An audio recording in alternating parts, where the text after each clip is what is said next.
for hosting this evening here. I'm very excited to share the Zoom stage with Catherine Fogarty this evening. Yeah, so Catherine has written this book, which I'll hold up here, Murder on the Inside, and it tells the tale of the Kingston Penitentiary riot in 1971. I'm not going to tell you too much about the book. We're going to talk, obviously. And I'd just like to welcome Catherine and I guess introduce her briefly. So Catherine, I understand, I guess was at one point a social worker working with different vulnerable groups. Sorry, just if everybody can make sure their mics are off. Great, thank you so much. So Catherine was a social worker and then got into media and operates Big Coat Media as the president of that company and the founder of Big Coat Media. Catherine studied criminology, and so she's used to telling stories.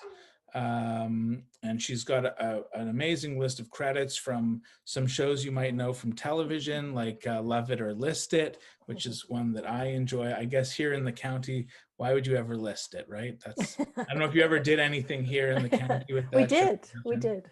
Yeah. You did, yeah. Also, My Parents' House, Paranormal Home Inspectors, which I'm wondering, is that about like home inspectors who are ghosts, or about not quite. No, okay, it's about ghost inspectors go into homes. Right, I got you.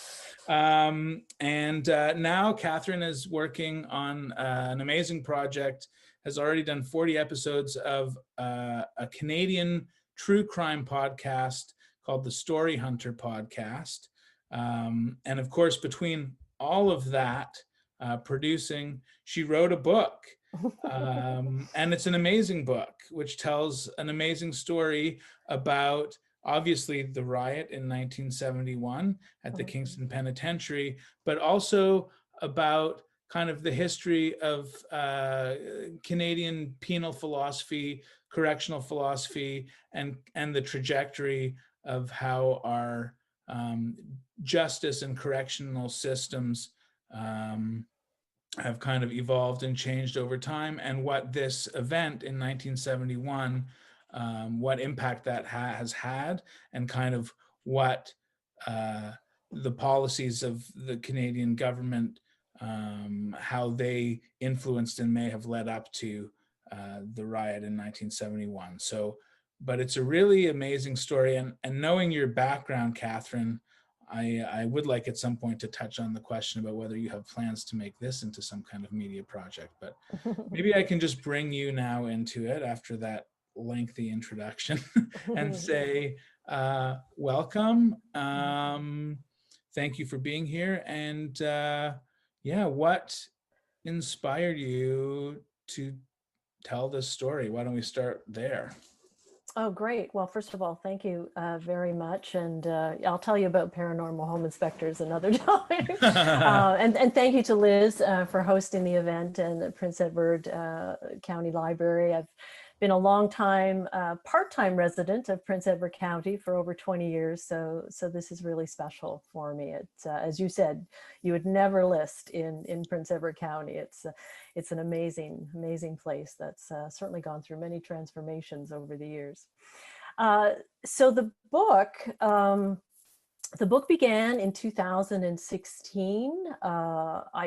I found a little article about the riot in the inside cover of the Globe and Mail. You know, this day in history where they have every day in the Globe and Mail. And for some reason, it just, it really struck me because I had never heard of this riot, which really surprised me. It was said it was one of the, the worst riots in Canadian history, and it's at the most, our most notorious prison. But never heard of it. So I actually cut out that piece of paper and put it, I've always have like an ideas folder on my desk because I am in media, so you never know what's gonna strike. So I kind of put it aside. And then a little while later, I started an MFA in creative writing at King's out in Halifax, and you had to have a book proposal. And I really enjoyed writing. I'd written a lot for work, and I was, starting to write for more for pleasure. I honestly didn't have that sort of bucket list, I want to write a book, but to get into this program, I had to pretend I was going to write a book at least. And I remembered that little piece of paper and that story. So that's what I took it to Halifax with me, and put together a very obviously basic proposal, because I didn't know anything really about the story at that point, and said, this is the story I want to tell. And I think also, as you mentioned, like my background in, I was previously a social worker, and had a degree in sociology, criminology. So I think, as we get older, I think, we kind of come full circle. So things, the idea of that story, I think, was really resonating for me with respect to some other, passions I had earlier in life. Right on. So once you decided to embark on this journey, obviously, there's a lot of research that has gone into this book. It's Mhm, it's nonfiction. It tells the story of a real event. mhm. Um, what was that process like? What were some of the, discoveries that kind of set you on paths, or, Mhm. what was the research phase like for you? Well, I mean, I've told the story a few times, but honestly, I was very naive going into the story, because at that point, it was a 45-year-old story when I began, and I knew I would work up towards that 50th year anniversary. And yeah, just hopped in the car one day, and drove to Kingston. Got tickets. Very hard to find tickets to the one of the tours, and then went over to the museum across the street, and kind of presented myself and said, "Hey, I'm going to do this story, and basically give me everything you've got." And I was presented with well, we don't have anything on that.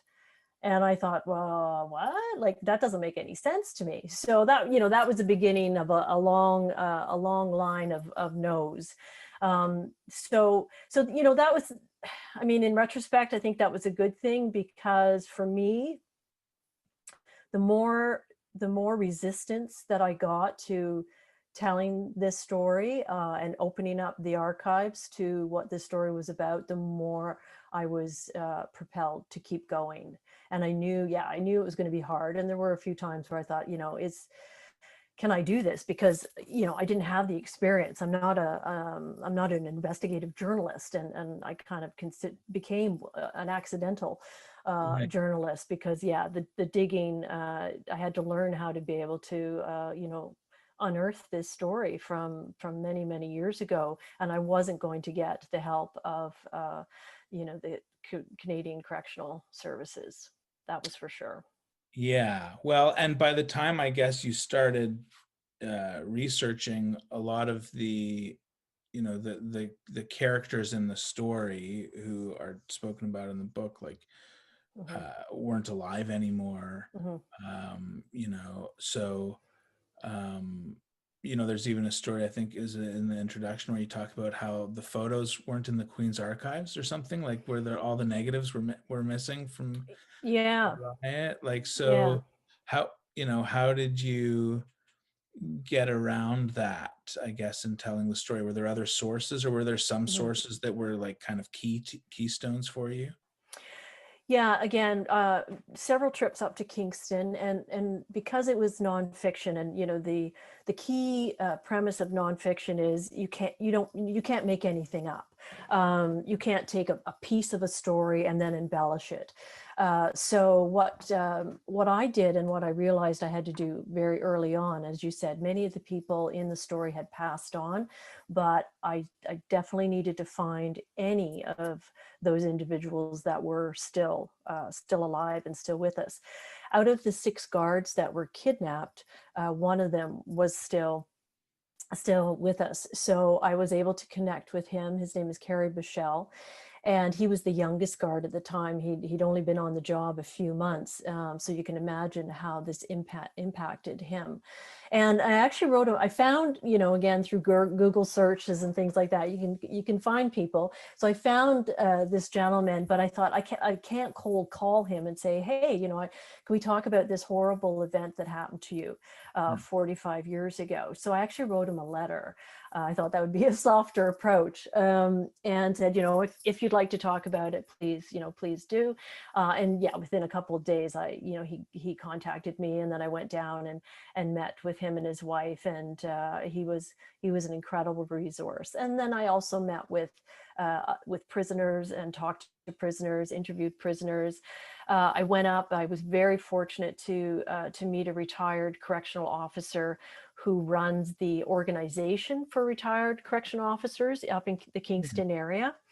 And when I originally spoke with her, she said, I'll put the information out there to all of their members via email. And I remember her saying to me, I'm not sure what kind of response you'll get, but I'll put it out there. And yeah, my inbox was pretty lonely for a few days, and then one day I just got this email that said, yeah, I was there, and I don't know how much I can tell you, but I was there.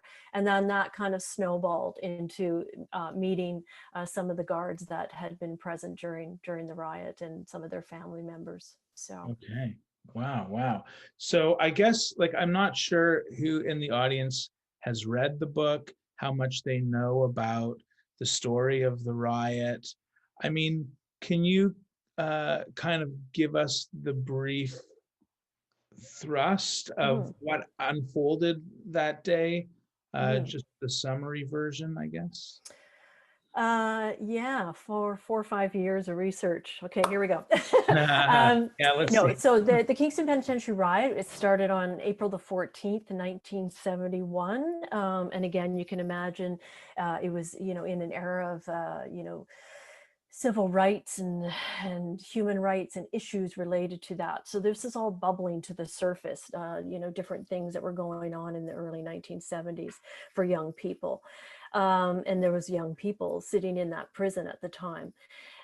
So, the conditions, of course, were extremely dehumanizing, as they had been, virtually from the opening of the prison in 1935. And things had changed, and some years were good, but for the most part things were very, very poor inside. And the kind of the spark that initiated the riot was the imminent transfer to a brand new prison down the road called Millhaven.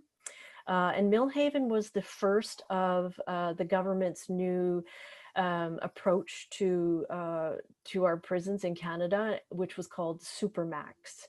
So I think in the book I talk about it, how it's like this low-rise cement octopus, and the prisoners that were sitting inside Kingston Penitentiary, as old and as archaic as Kingston was, they said, we know what we have here. We know what this place is about, but there was all sorts of rumors about what this new Supermax prison entailed, which was going to be much more, again, even more dehumanizing conditions, 24-hour surveillance, tear gas could be pumped into the cells, and barriers that disconnected prisoners and correctional staff. So again, taking anything that was remotely humane in the current system and even making it worse. Right. But again, instead of talking to the prisoners at the time, they just said, no, we're shipping you out. So this was the spark that initiated the riot on that night in April of 1971. 6 guards were kidnapped and held hostage, and within by the next day, the prisoners had formed a prisoners committee, and they asked for a citizens committee of gentlemen to come into the prison. They basically said, we want the world to come in and see how the forgotten are treated. So bring your cameras, bring your, the news reporters, bring your recorders. We want the people to see what's going on in here. So over the next 4 days, the prisoners committee and the citizens committee, which was a group of gentlemen very distinguished gentlemen, lawyers, newsmen from Toronto, tried to work out a deal that would, appease everyone. And as this is happening inside, the prison is surrounded by over 500 heavily armed military, because they had been called in, and they had been given the word on the end of the fourth night that on that Monday, it went from a Wednesday to a Sunday, and on that Monday morning they were going to go in and attack the prison. So as this crazy negotiation is happening inside, and the prisoners and the citizens committee are trying to work out a reasonable solution, very unfortunately, sadly, another group of very violent and rogue inmates decided to use that opportunity to enact revenge on the weakest prisoners in the facility, which were prisoners they called undesirables, who were normally housed in a separate unit.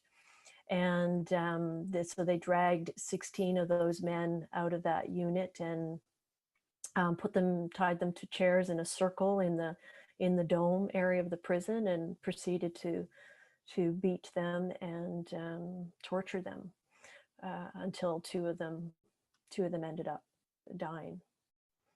So Yeah, and it's very dramatic, obviously. As you describe in the book, it's kind of a moment to moments of almost like a play by play. There's some moments where they're watching hockey in the prison, and it's like you really take us through, and you kind of tell the story through a few of the main characters' eyes, I guess. Um, Billy Knight is one of them. Barry McKenzie, another. I guess there were other people involved. Roger Caron, who won the Governor General's Award, I guess, number of years after the riot. I mean, why did you choose these characters to kind of be the focus of how you told the story? Well, I mean, the one thing that I discovered when I started, delving further into this story and getting to know these characters, is that when you talk about heroes and villains, and again, if we're talking about a prison story, we would assume that we would know who the heroes and who the villains would be. But what I discovered is that was kind of a mishmash and quite reversed in this particular story. So that's why I really needed to tell the story from different perspectives. The Billy Knight was the gentleman that instigated the riot, and there's always been years of discussion and controversy as to why he did that. But again, he was the consummate inmate politician, and he wanted, as I said before, he wanted the public to come in and see how they were being treated. So his intention was for a non-violent protest. At one point, they hung a banner outside the prison which said "under new management." So that was the original intention. But I don't think he obviously thought through, how do you contain over 500 inmates in a destroyed prison, because the prison, was completely destroyed. Yeah. And they were hungry, and they were angry, and they were frustrated and scared. And then, of course, there's the other people. Mackenzie, he was certainly a hero in this story, because he did everything to try to negotiate a peaceful resolution. And his discussions with Ron Haggart on the Citizens Committee, I mean, again, those two men worked so hard to try to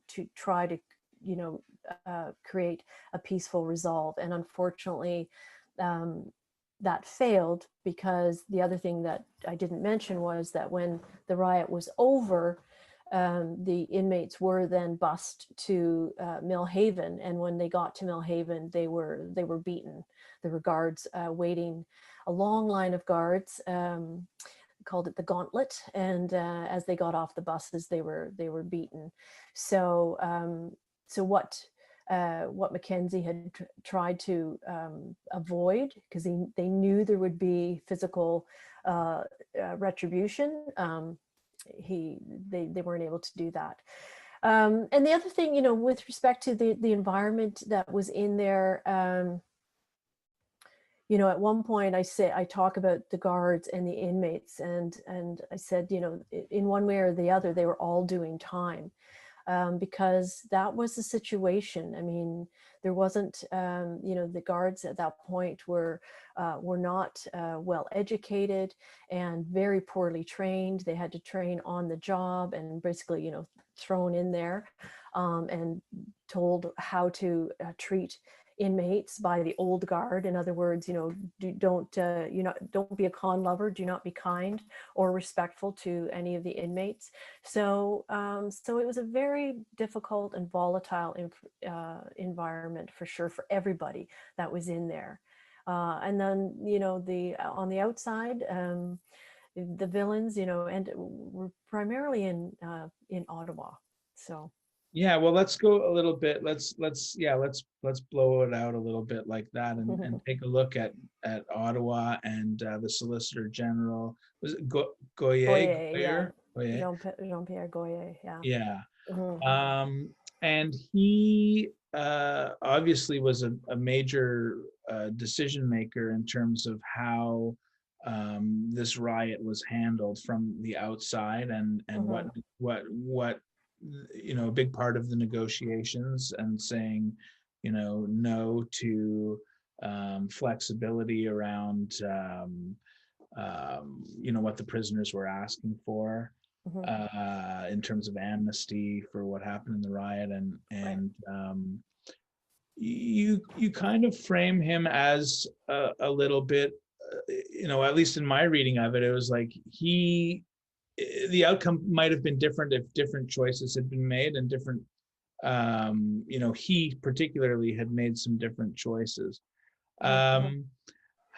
Yet at the end, when you're talking about these people's, I guess, legacies or what they did after the riot, and you have moments where he's talking to the Elizabeth Fry Society or the John Howard Society, where he's saying all the right things around transformation of the prison system, but the actions, I guess, spoke louder than his words in this case. Did you have any access to his writings or conversations, or how did you get into that character? Well, what I did, no, I mean, he kind of dropped out of politics not long after. But if you look on, if you Google Jean-Pierre Goyer, and it might be a Wikipedia page. The one thing that struck me after everything that I knew that had happened at Kingston Riot, that part of his legacy is, being one of the key people involved in prison reform in Canada. And I read that and I thought, well, that's a very interesting thing to say. So that's kind of out there, and I don't think that's necessarily the truth. What I did, going back to the research, because it was obviously so difficult to get this information, and certainly to get information out of Ottawa, I was able and very fortunate to hire an archivist in Ottawa at the Ottawa Archives. And I've, ever since, I've always certainly recommended that if I've done any talks to people who are also working on nonfiction. Because I could not access those archives, and certainly honestly didn't even know what I was looking for. So I worked with somebody who was able to go into all of those different government reports that, as I said, I wouldn't have even known what they were or where to look. And he found so many secret documents that had never been released to the public, internal documents that, and I still have copies of these that would literally say, like, secret on top of the memo. So that's why I was able to get a lot more information as to what was going on behind the scenes in Ottawa. While he was saying to the press, we're going to negotiate, we're talking, but what was going on behind the scenes was certainly not what they were saying. And they had a meeting with with Benson, who, because Trudeau was on his honeymoon, so the acting prime minister, and they basically said, yeah, do we do the soft approach? Do we continue to negotiate, or do we go hard? And they said, yeah, we're going to go hard. Monday morning, we're going in, Right. full military assault. And they Yeah. decided that. So. Yeah. Yeah. Well, and I mean, I think that, the way that Canadians interact with the prison system is pretty much out of sight, out of mind for most people. I think Yeah. is pretty accurate. Yeah. And so we don't really often talk a lot about a society, or as a society, about, how do we treat criminals, and Mhm. um, what is prison meant to be. And there's often this big divide about punishment, or Mhm. like punitive approaches to justice, Mhm. versus rehabilitation and Mhm. rehabilitative approaches. Can you talk a little bit about that, and the significance, I guess, Mhm. of the event on that conversation? Oh, absolutely. I mean, what the saddest thing about this story is that the more that I learned, and in talking to people, the more I realized, oh my God, like we're still talking about some of these same issues 50 years later. Uh, and we have not really gotten any further in our approach to, to prison reform in this country. And so many of the issues that the inmates were talking about in 1971, I mean, I could literally just make you an identical list today. And that is shocking to me. And I have to say, now that I do a lot more reading about prison reform and things that are happening in the country, I always come up with this image of the image from the Wizard of Oz, when Oz is discovered behind the curtain, and there's a lot of smoke and mirrors that happens with our correctional services. And uh, what the public is told versus what is actually going on are two very, very different things. And that relates, I mean, most recently to the whole issue of solitary confinement Right. in Canadian prisons. So I talked to a prisoner who was in the riot, who was actually charged with murder from the riot. He was 17 at the time. And I remember interviewing him and him talking about being in solitary confinement for 23 and a half hours a day. And then realizing and learning that, up until very, very recently, although I'm going to argue that, there's still a lot going on that we don't know about, that was still in practice. Right. And yes, the government has recently changed the name. I mean, there was a great deal of pressure on the Trudeau government to abolish solitary confinement. So what did they do? They changed the name to structured intervention units. But there's a number of documents and organizations out there that are working with inmates, saying nothing's changed. Inmates are still being put into these units for longer than they're supposed to be, and they're being used to house people with mental illness. And so again, there's this, as I said, I always come up with that Oz behind the curtain when it comes to so much of what is still going on in our prisons.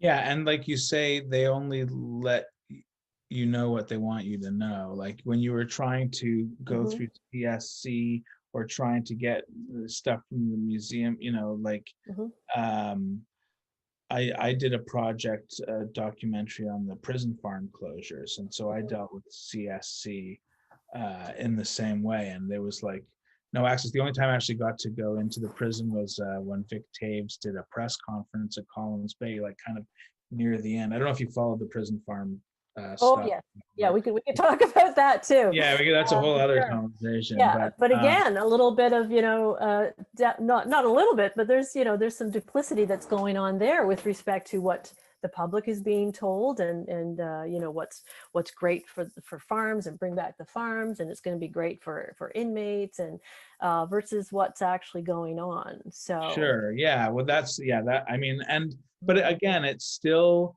the same core of the conversation about how do we deal with these people who ultimately mostly are going to be released back into society, back into the community.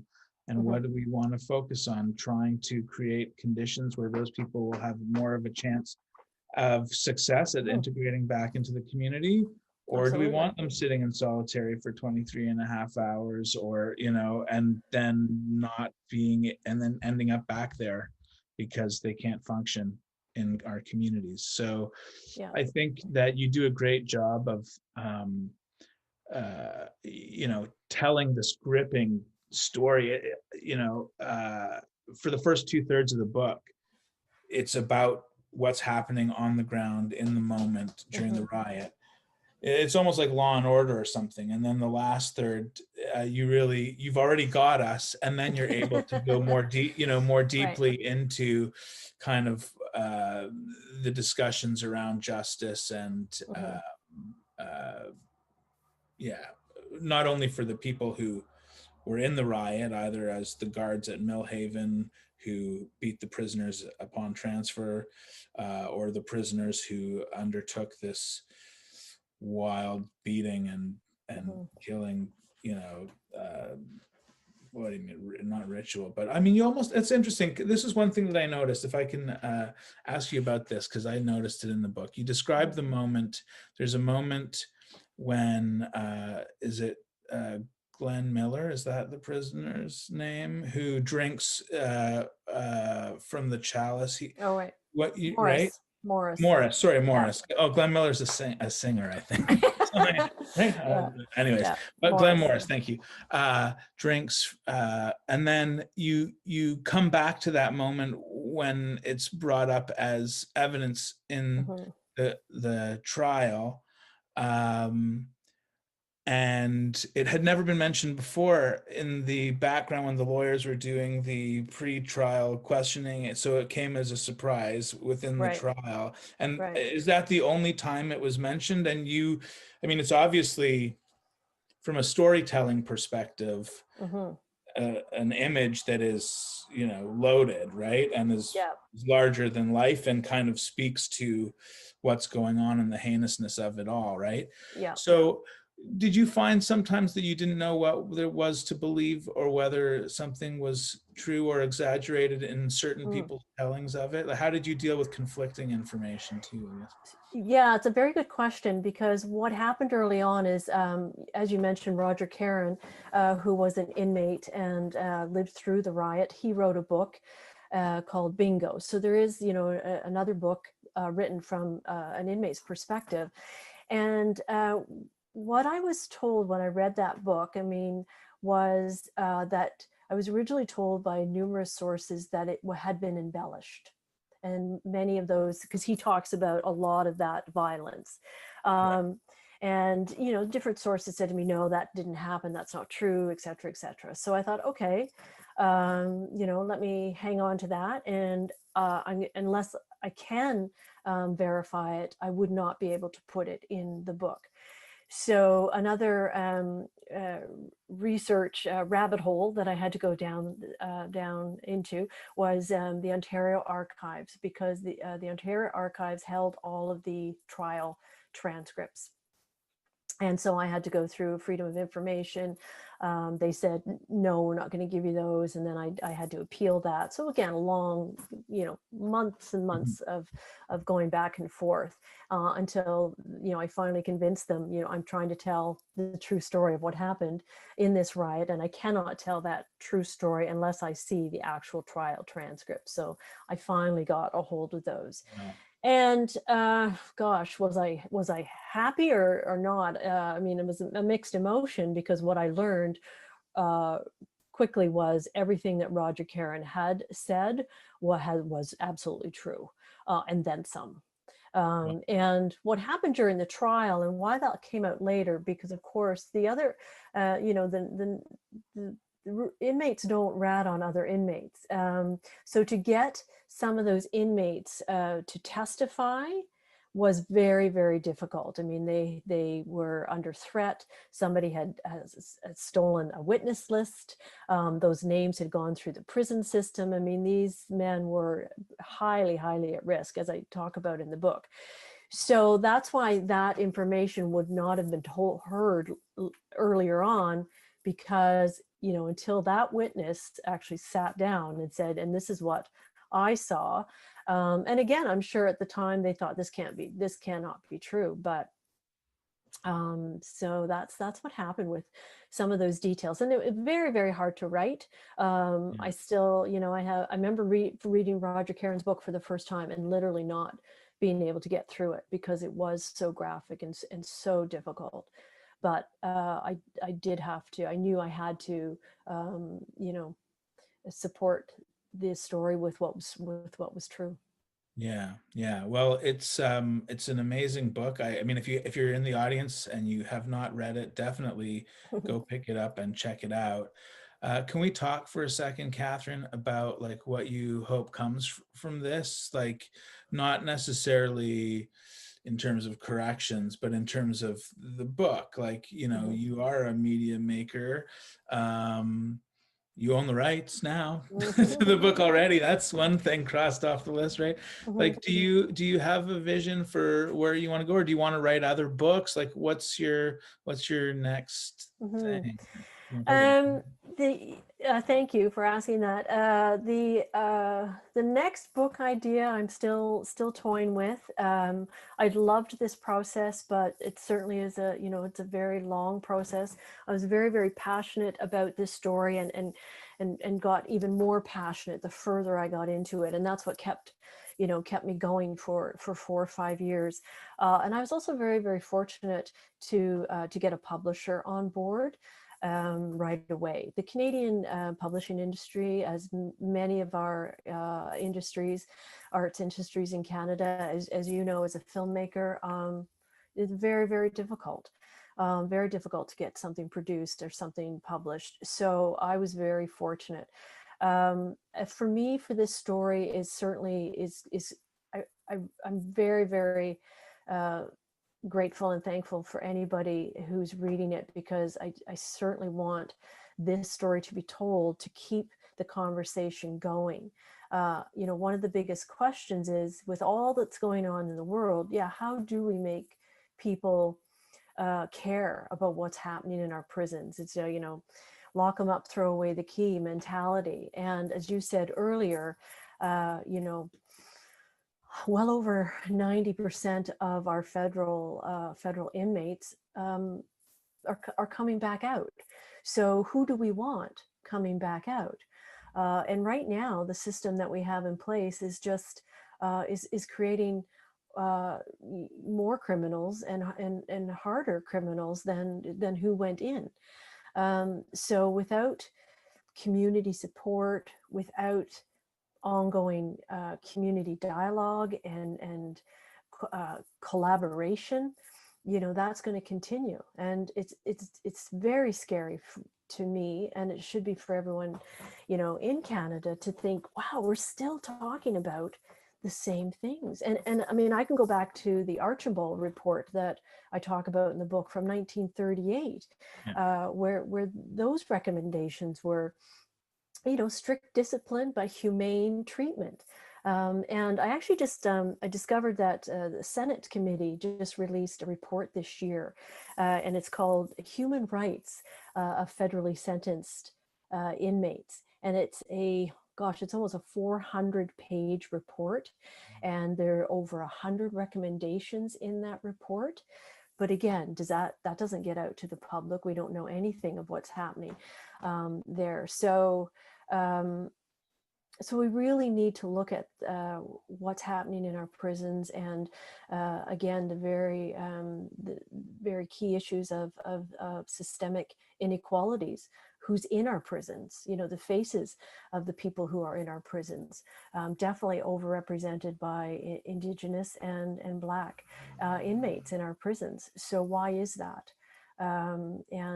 Those are very important questions. You know, there's been a number of things that have come out in the last few years for Canadians, and us having to reconcile some of our history and our truths, and we can't hide from it. We can't pretend some ugly truths haven't happened. And I think what's going on in prisons is definitely one of those issues that we need to look at. Yeah. Yeah. I definitely think that, you know, in this time we live, you know, where it's like the story is the hook, the true crime, the salaciousness, the sensationalism is the hook. But we should consider what underlies and what we're doing as a society. Um, but you've done an amazing job with this. I do definitely want to say congratulations. I really Oh, thank appreciate you. having had the chance to read it. I think we're kind of running out of time now on the discussion. Is there anything else that you want to say? Anything that you want to leave us with? I mean, yeah. Yeah, again, you know, as I said, like we've all got so many things, you know, on the go right now, and so many issues going on. But I would just say, you know, if you're reading the paper, pay, you know, if you have an interest in this area, you know, pay a little closer attention to the rare articles that you see about what's going on in our prisons, prison reform, um, because again, there's definitely some cloak and dagger um, things going on as to what we know, what we're told, versus what is actually happening. And until, you know, the Correctional Services of Canada, it's a very secretive, closed, opaque organization. And until there's some kind of external oversight on that body, you know, things aren't going to change. And as I said, we really need to decide as a civil society, you know, who we want coming out of prison. I mean, it's our, you know, our whole correctional criminal justice system, you know, how we want our police to operate, how we want our courts to operate, and what happens in our prison system. So how do we make that a very positive loop versus what it is right now, which is basically we're just warehousing. Yeah. Well, and I know, like, you know, that comes the idea of the Citizens Committee, which was recommended in, I don't remember which report because there's been so many that have Yeah, recommended over the years, you know, but, and that's, you know, there's the prison investigator, I guess now, but there is still yeah. no Citizens Committee. And that's kind of what Bobby Knight wanted, you Mm-hmm. know, ultimately was to shine a light and Mm-hmm. someone the best disinfectant, like, let's see the conditions. And so it is you know, all of us who are out there knocking on the door and trying to say, let us in, these stories are important, these voices are important. I think that that makes sense. And you know, my personal view is like, yeah, we should be asking the questions, we should be doing what you're doing, which is like, you know, following the leads, being the detective, you know, and then sharing those stories. So thank you for that and for having done that. Well, thank And you. yeah, best of luck with your future projects. And thanks for spending time with the Prince Edward County Library and the Thank community you. here. And hope to meet you in real life one Yes. day too, not just over the computer. Yes. Yeah, so thank you again, Catherine Fogarty. Check out the Story Hunters podcast, which is her latest project. And yeah, thanks everybody for tuning in. And I guess we'll see you at the next event. I Great. think, Liz, are you still here? Is that it? All right. I'm here. Thank you both so much. That was fascinating. Thank you. And I can see you've got raves coming in already. So that's excellent in the chat. People are saying it was fabulous. Great. Yeah. Thank Wonderful. you. Good. Thank Yeah, you so thank you much. both. Have Thank a good you. day, everyone. Thank you. Take care. Bye-bye. Good night. Bye.